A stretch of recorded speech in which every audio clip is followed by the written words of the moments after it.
এই যে দেখুন, দূতাবাস থেকে একটি বিজ্ঞপ্তি প্রকাশ করেছে। আসসালামু আলাইকুম ওয়া রাহমাতুল্লাহি ওয়া বারাকাতুহু। তৌফিক আলাই আছি আপনাদের সঙ্গে। আশা করি আপনারা প্রত্যেকে ভালো আছেন। ছোট্ট একটি দুঃসংবাদ দেব আজকের ভিডিওতে। অবশ্যই সম্পূর্ণ ভিডিওটি দেখবেন, কারণ প্রত্যেকের এই বিষয়টি জানা খুবই জরুরি।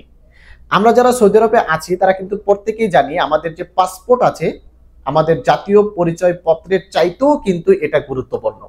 কারণ আপনার এই পাসপোর্ট দিয়ে ইন্টারন্যাশনাল ভাবে কিন্তু আপনাকে সবাই চিনবে।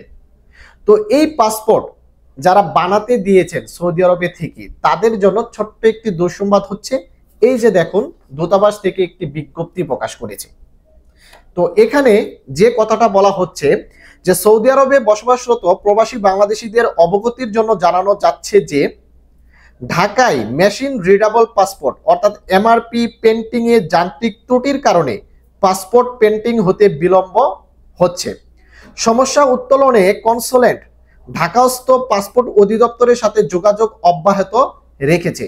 অর্থাৎ যে সমস্যাটা তৈরি হয়েছে সেই সমস্যাটার কারণে আমাদের যে কনসুলেট রয়েছে সেটা ঢাকাস্থ পাসপোর্ট অধিদপ্তরের সাথে কিন্তু যোগাযোগ বিচ্ছিন্ন রেখেছে বা অব্যাহত রেখেছে।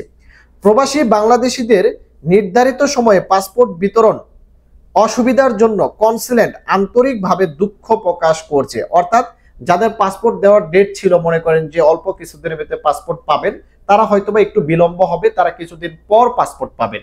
তো এই পাসপোর্টের কারণে কিন্তু অনেকেরই অনেক কিছু আটকে আছে। কেউ বা ইকামা বানাবে, কেউ বা দেশে চলে যাবে, কেউ বা ভিসা তুলবে, বিভিন্ন কারণে কিন্তু এই পাসপোর্ট আমরা বানাতে দিই। তো আপনাদের এই প্রবলেম সলভ খুব শীঘ্রই হয়ে যাবে, কারণ ঢাকাস্থ পাসপোর্ট অধিদপ্তর খুব শীঘ্রই এই এমআরপি পাসপোর্টের যে যান্ত্রিক ত্রুটি হয়েছে সেটা সমাধান করার চেষ্টা করতেছে।